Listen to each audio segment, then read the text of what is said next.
अनामिका शर्मा, जो एक सामाजिक कार्यकर्ता, उनकी शादी पटना में हुई थी।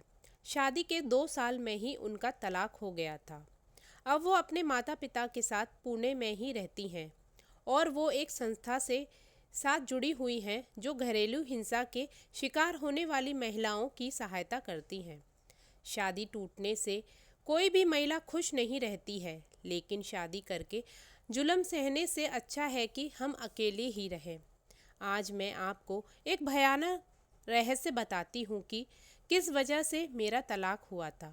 वैसे तो मेरे पति मेरा बहुत ख्याल रखते थे, लेकिन जब उनको गुस्सा आता है तो वो एक अजीब इंसान बन जाते हैं।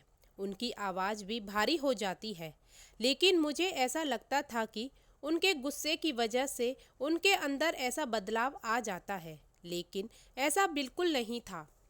उनके ऐसे भयानक रूप के पीछे एक सच्चाई छुपी हुई है। एक रात को मैं और मेरे पति सो रहे थे।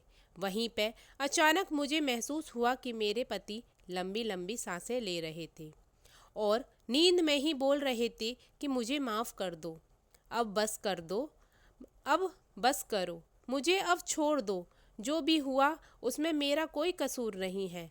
यह सब सुनते ही मेरे रोंगटे खड़े हो गए। मैंने तुरंत ही उनको जगा दिया और पूछा कि क्या हुआ, क्या बात है, आपसे कौन सी भूल हो गई है, आप नींद में क्या बोल रहे थे। मेरे पति ने बात को टालने की कोशिश की और कुछ भी बोले बिना मुंह फेर कर सो गए। मैंने फिर से वही सवाल किया।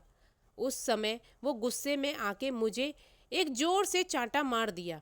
ये पहली बार हुआ था कि उन्होंने मुझ पर हाथ उठाया था। उसी रात को मैंने तय कर लिया था कि यह रहस्य के बारे में मैं जान कर रहूँगी। दूसरे दिन मैंने अपनी सास से उनके बेटे की कसम दिलाकर सारी सच्चाई के बारे में जान लिया कि हमारी शादी से पहले मेरे पति की दूसरी लड़की के साथ सगाई हो चुकी थी और 3 महीने के अंदर वो सगाई टूट गई थी। सगाई टूटने के कारण वो लड़की पंखे से लटक कर आत्महत्या कर लेती है और वही लड़की अब प्रेत बनकर मेरे पति को हैरान कर रही है। इस बात के कारण कोई भी परिवार अपनी बेटी देने के लिए तैयार नहीं था, इसीलिए उन्होंने ये बात मुझसे छुपाई थी। उस रात मैं अपने पति से खूब लड़ाई की और मैंने छुटकारा पाने का फैसला कर लिया, क्योंकि इतनी बड़ी सच्चाई मुझसे छुपाकर मुझे धोखा दिया था। एक रात तो करीब रात के 2 बज रहे थे। मुझे जगाकर बोले कि तुम इस कमरे से बाहर निकल जाओ। उस समय उनकी आंख खून से लाल लाल हो रही थी और मेरे सामने इस तरीके से देख रहे थे कि मैं कोई पराई व्यक्ति हूँ। मुझे पता था कि इस समय अगर मैं विरोध करूँगी तो वो मेरे साथ मारपीट करेंगे, इसीलिए मैं चुपचाप वहाँ से बाहर निकल आई। ड्राइंग रूम में आ गई, लेकिन मुझे नींद नहीं आ रही थी, इसलिए मैं यह सोच रही थी कि मेरी आगे की ज़िंदगी कैसे बीतेगी।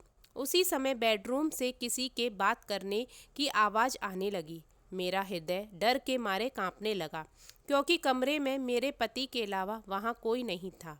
मैंने तुरंत कमरे में झांक कर देखा तो मेरे तो होश उड़ गए। हमारे कमरे में पंखे पर एक लाश लटक रही थी और मेरे पति लाश के नीचे बैठे हुए जोर जोर से रो रहे थे और पास में खड़े हुए एक परछाई से बात कर रहे थे। ये सब देखने के बाद मुझे तो चक्कर आने लगे।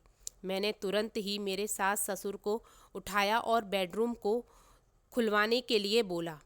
थोड़ी ही देर में मेरे पति बेडरूम से बाहर आ गए और अपनी सारी बातों से फिर गए और उस समय कमरे में कोई नहीं था। मैं दूसरे दिन अपने माता पिता के यहाँ चली गई और सारी सच्चाई बता दी।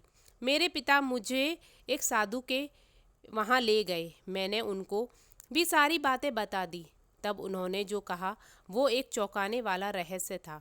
उन्होंने मेरे पति की कुंडली देखकर बोला कि जिस लड़की के साथ तुम्हारे पति की सगाई टूट गई वो तुम्हारे पति और घरवालों से त्रात के कारण मर गई थी और तभी से वो लड़की एक प्रेत बनकर उन सब से बदला ले रही है। तभी से उस लड़की का प्रेत आत्मा तुम्हारे पति के शरीर, मन और दिमाग में कब्जा कर बैठी है और वो कभी भी अपना बदला लेने के लिए कभी भी हमला कर सकती है। दूसरे ही दिन मैंने छुटकारा पाने के लिए कागजात तैयार कर लिए। छुटकारा पाने के लिए बाद उस भयानक वातावरण से बाहर तो मैं आ गई। मेरी खुशनसीबी है कि मैं जिंदा हूँ और सही सलामत हूँ, क्योंकि मुझे लगता था कि मेरे पति और उसकी पहले की मंगेतर मेरी जान ले सकती है। तो फ्रेंड्स, मैंने ये सही किया कि गलत, मुझे बताइएगा ज़रूर। तो फ्रेंड्स, आज की कहानी आपको कैसी लगी मुझे बताइएगा और मेरे चैनल को सब्सक्राइब करिएगा। Thank you so much. कल फिर मिलते हैं नई कहानी के साथ।